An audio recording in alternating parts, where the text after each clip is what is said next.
కృష్ణన్న అవసరం బీసీలకు ఉన్నది, అగ్రకుల పార్టీలకు ఉన్నది, అందరికి ఉన్నది. ఇప్పుడు మళ్ళీ ఏమని అంటే హనుమంతన్న కొడుతుంది మళ్ళీ పార్టీ అంటే కానీ మేము పార్టీ ఓకే అన్న మాట్లాడన్నా.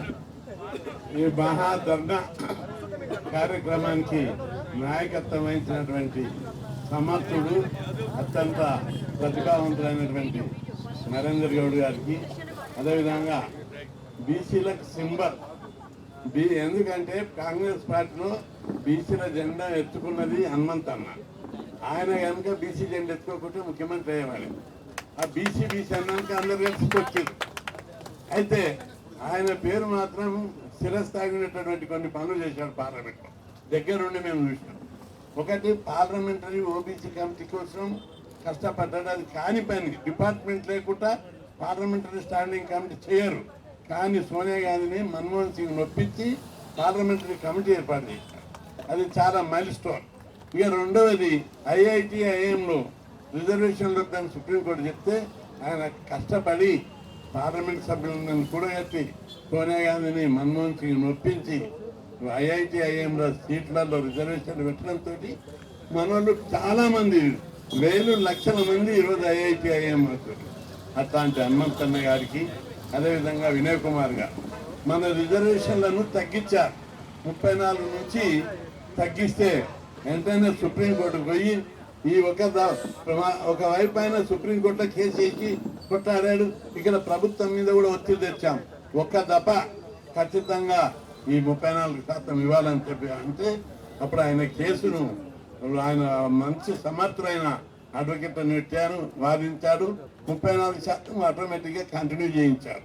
అట్లాంటి వినయ్ కుమార్ గారికి, మళ్ళా వాళ్ళ ఫాదర్ శివశంకర్ గారు, ఆయనని సందర్భంగా గుర్తు చేసుకోవాలి.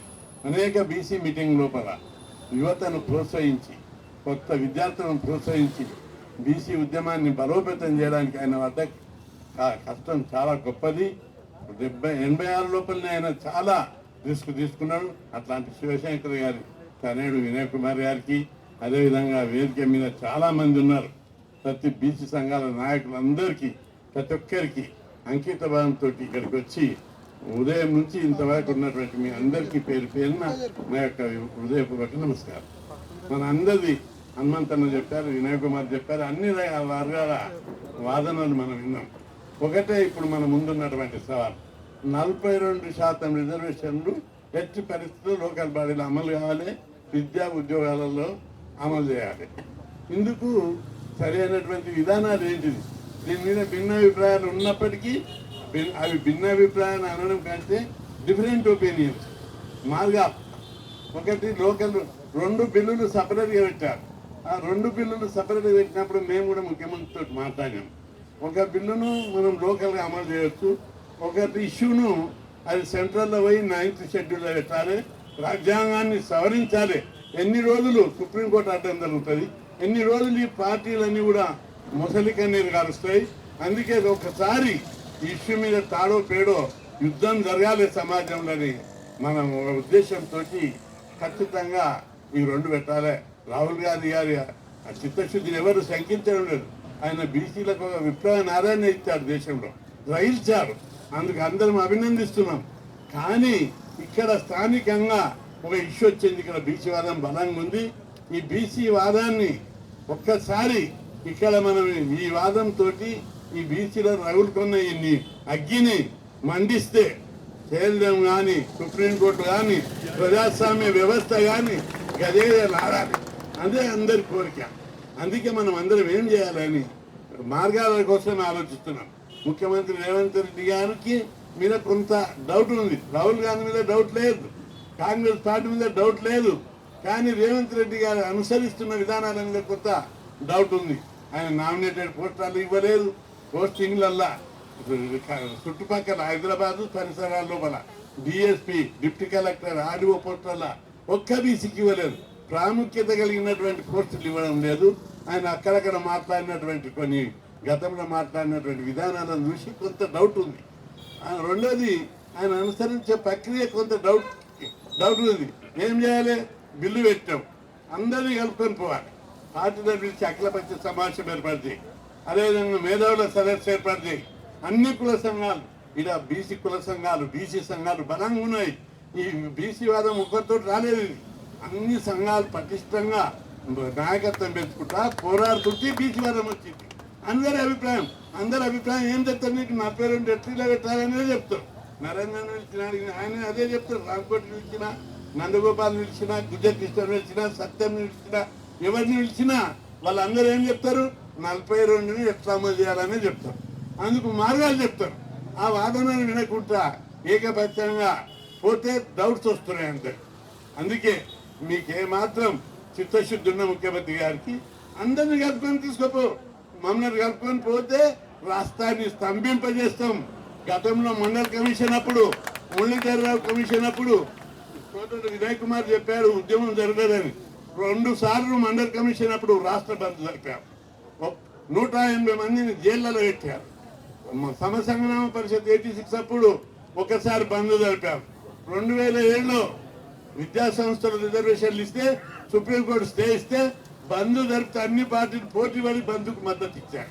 ఇప్పుడు కూడా రాష్ట్రం లోపల ఓ మూమెంట్ వచ్చింది. ఈరోజు బీసీ వాదం బలంగా ఉన్నది. తాడో పేడో న్యాయ వ్యవస్థతోటి, ప్రజావస్థ పార్టీలతోటి, ప్రభుత్వాలతోటి, కేంద్ర రాష్ట్ర ప్రభుత్వాలతోటి తేల్చుకుందాం, బంధువులు జరుపుదాం, అగ్గి మండిద్దాం అని చెప్పి బీసీలందరూ తరగా సిద్ధంగా ఉన్నారు. మేము ఒకసారి ఏంటిలో తేల్చాలి. మాకు ప్రతిదానికి సుప్రీంకోర్టు అడ్డం జరుగుతుంది, హైకోర్టు అడ్డం జరుగుతుంది, పార్టీలు మొదటి కన్నీళ్లు గారుస్తారు. బీసీలు అంటే మేము ఇంత చిన్న చూప.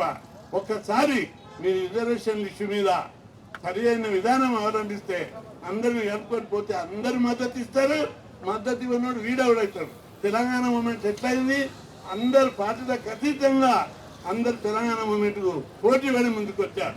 ఇప్పుడు కూడా ఈ మూమెంట్ లో అన్ని పార్టీలు రాక తప్పదు, అనివార్యం అని చెప్పి మీ అందరికీ అట్లాంటి పరిస్థితులను క్రియేట్ చేద్దాం. హనుమంతన్న కూడా లీడ్ తీసుకొని ఆయన కమిట్మెంట్ ఉన్న నాయకుడు, మీరు చొరవ తీసుకోండి. మీ అందరి మద్దతు ఇస్తాం. మేము ముఖ్యమంత్రి గారు కరెక్ట్ ప్రాసెస్ లో పోవాలి. కరెక్ట్ ప్రాసెస్ లో డైవర్షన్ పాలిటిక్స్ వద్దు.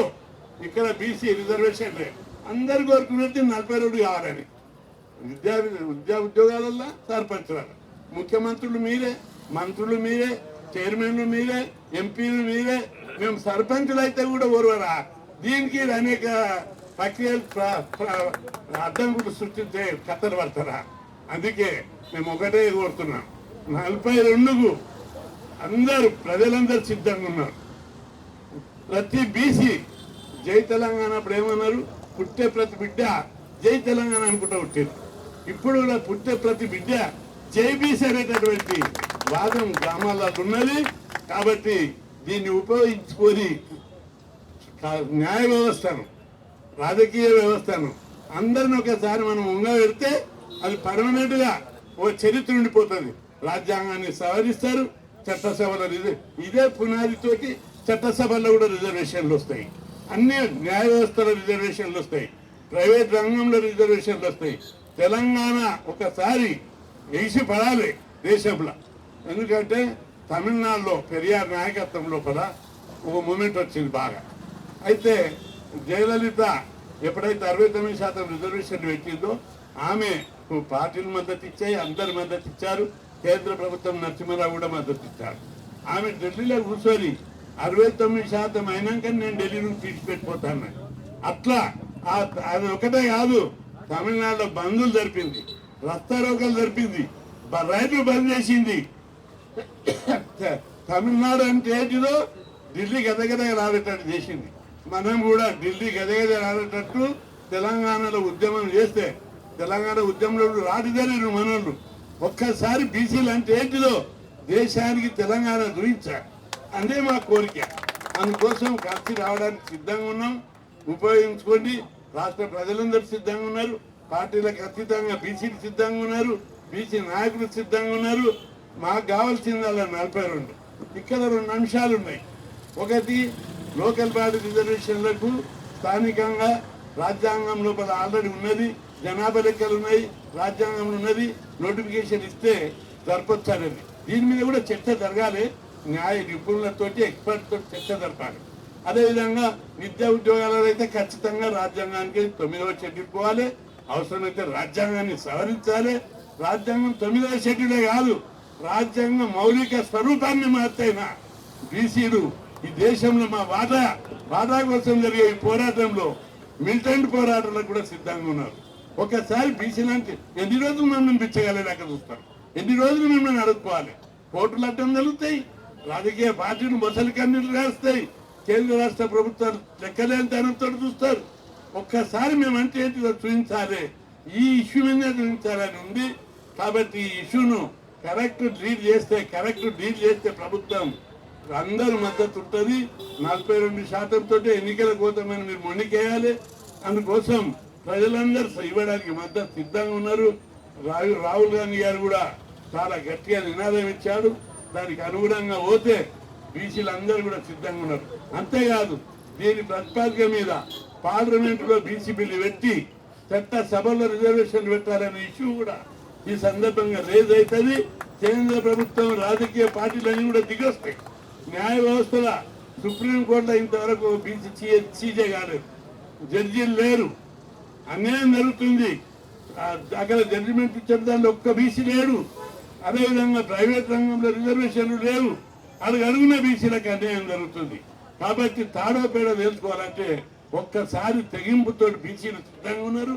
వాళ్ళని డైవర్ట్ చేయకుండా ప్రాపర్గా తీసుకొని పండి దీంతో కేంద్ర ప్రభుత్వం అన్ని రాజకీయ వ్యవస్థలను మెడలు వంచి బీసీల వాటా బీసీలకు చేద్దామని చెప్పి గుర్తు చేస్తూ ప్రతి ఒక్కరికి ఆవేశం ఉంది, పోరాటం చేద్దామని ఉంది. రాష్ట్ర బంధులు పిలిపివ్వడానికి, రైతులు ఆపడానికి, బస్సులు ఆపడానికి, ప్రజా బంధులు జరపడానికి రాష్ట్ర ప్రజలందరూ సిద్ధంగా ఉన్నారు. మొన్న ఆయన ఫోన్ చేస్తుండే పల్లెటూరు ఆయన, అన్నా మీరు హోటళ్ళలో కూర్చొని మీటింగ్లు పెడుతున్నారు బాగానే ఉన్నది, కానీ బంధు పిలిపివన్నా అప్పుడు ఒక్కరిని రాజకీయ నాయకులను నిర్ణయం, పార్టీలను నిర్ణయం, మన సత్తా ఒకసారి చూపెట్టాలి, సుప్రీంకోర్టుకు చూపెట్టాలి, అన్ని రాజకీయ పార్టీలకు చూపెట్టాలి. ఎన్ని రోజులు పిచ్చమడుతాం, అన్ని రంగాల్లో మనకి వాటా మనకి ఇవ్వాలి. రాహుల్ గాంధీ గారే అంటున్నాడు ఎవరి వాటా వాళ్ళు జనాభా ప్రకారం ఇవ్వాలని. మన వాళ్ళకి కూడా జ్ఞానోదయం అయింది, అన్ని పార్టీలకు కూడా జ్ఞానోదయం చేయాలి. పిచ్చం వద్దు, వాటా కావాలని మనం పోరాడాలి. అందుకోసం తెగించి పోరాడడానికి సమయం ఆసన్నమైంది. ఈ బీసీ వాదం బలంగా ఉంది, దీన్ని ఇప్పుడే ఉపయోగించాలని చెప్పి ప్రతి ఒక్కరు అంటారు. మీరు అందరూ కూడా ముఖ్యమంత్రి గారికి చెప్పి దీన్ని కరెక్ట్ ప్రాసెస్ తీసుకుపోవాలని, దీని మీద అఖిలపక్షం బీసీ సంఘాలు మేధావులతో చర్చలు జరిపి ఏ విధంగా ముందుకు తీసుకుపోవాలని దాని మీద చొరవ తీసుకోవాలని హనుమంతన్నకు చెప్తూ, అందరి కోరిక దీని మీద భిన్నాభిప్రాయాలు లేవు. 42% ఎట్లా అమలు చేయాలి, ఎన్నికల కోవడమే 42%తో పోవాలి. దాని మీద భిన్న అభిప్రాయం లేదు. ఇప్పుడు నరేంద్ర పెట్టింది కానీ ఇంకోరు పెట్టినా కానీ ఎవరు పెట్టినా అందరి అభిప్రాయం అదే. ప్రధానమంత్రి దృష్టికి అఖిలపక్షం పెట్టి తీసుకుపోవాలని.